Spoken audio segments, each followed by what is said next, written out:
Santa Cruz police become the first department in the nation to use a new crime prevention model. It's called predictive policing. As Phil Gomez reports, it's the same technology used to predict earthquakes. The phrase predictive policing may conjure images of Tom Cruise in Minority Report, the 2002 movie in which he arrests people for pre-crimes.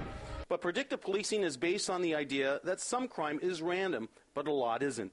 For example, home burglaries are relatively predictable. In the case of property crimes, for example, burglary, what you'll find is that after initial burglary, that burglar may go back to the exact same house or a neighboring house in the several weeks following initial burglary and commit another crime at those locations. Assistant professor of mathematics at the University of Santa Clara compares this kind of repetitive crime to earthquakes. The initial crime is the first tremor. Subsequent crimes follow like aftershocks.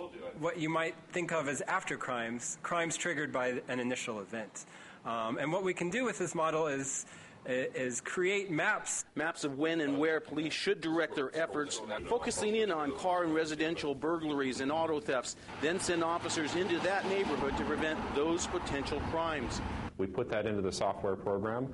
It produces results in a very simple, easy-to-use Google Map format that we can then provide to the officers to tell them when and where to be on any given day. And that was Phil Gomez reporting. The predictive policing program won't cost the city of Santa Cruz a dime. The project is funded through grants, and the Los Angeles Police Department is scheduled to launch a similar program this fall.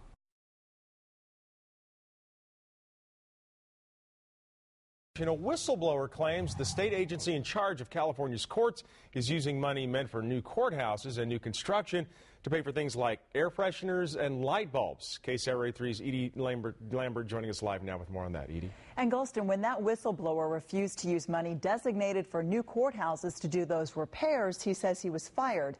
And now a judge overseeing that spending is also raising concerns of her own.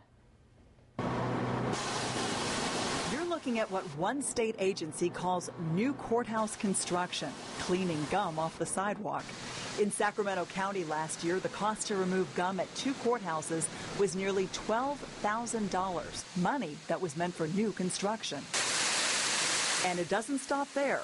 Algae removal from the fountain, even bathroom air fresheners, seemingly routine maintenance paid for with construction money. They brought on a lot of new people, myself included. Uzoma Okoro says he knows why. Okoro was a maintenance manager for the California Office of the Courts, or AOC, the state agency that runs all of California's courthouses.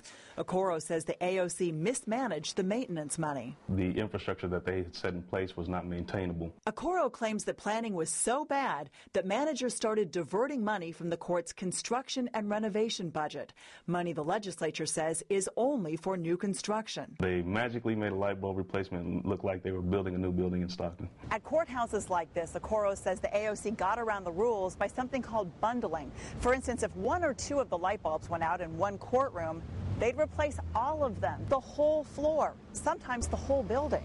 That bundling would make a repair that would normally cost a couple $100 cost thousands.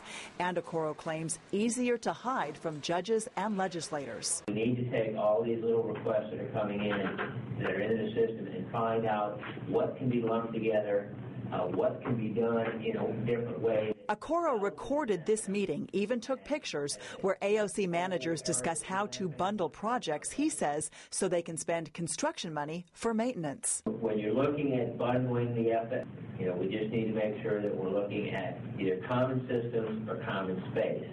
And in smaller buildings, common space may be the whole building. I was stunned.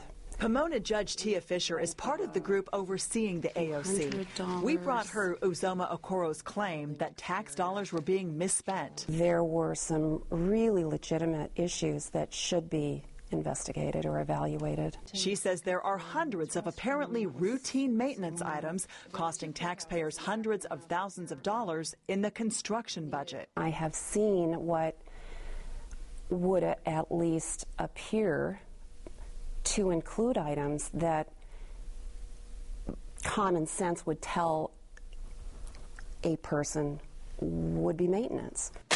KCRA3 has obtained the legislative report detailing last year's projects.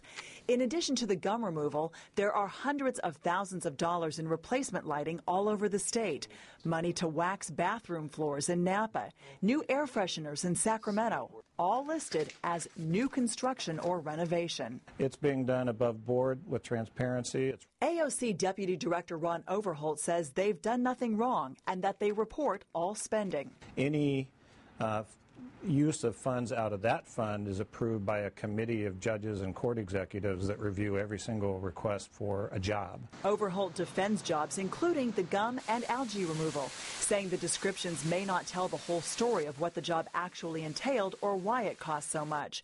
He also defends the practice of bundling jobs. It wouldn't be unusual or inappropriate to bundle jobs together and then to say this is larger than just going in and changing a light bulb. I would take exception with we would change them even though they didn't need changing. But Judge Fisher says the courts are already stretched thin, and diverting money to maintenance will just lead to further cuts. We're going to be closing doors, shutting buildings, and denying access to justice.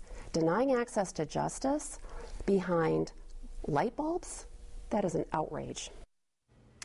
Assembly Majority Leader Charles Calderon has contacted KCRA3, saying he also has concerns about the AOC spending. So tomorrow night at 10, hear what he's saying about this whistleblower's claim.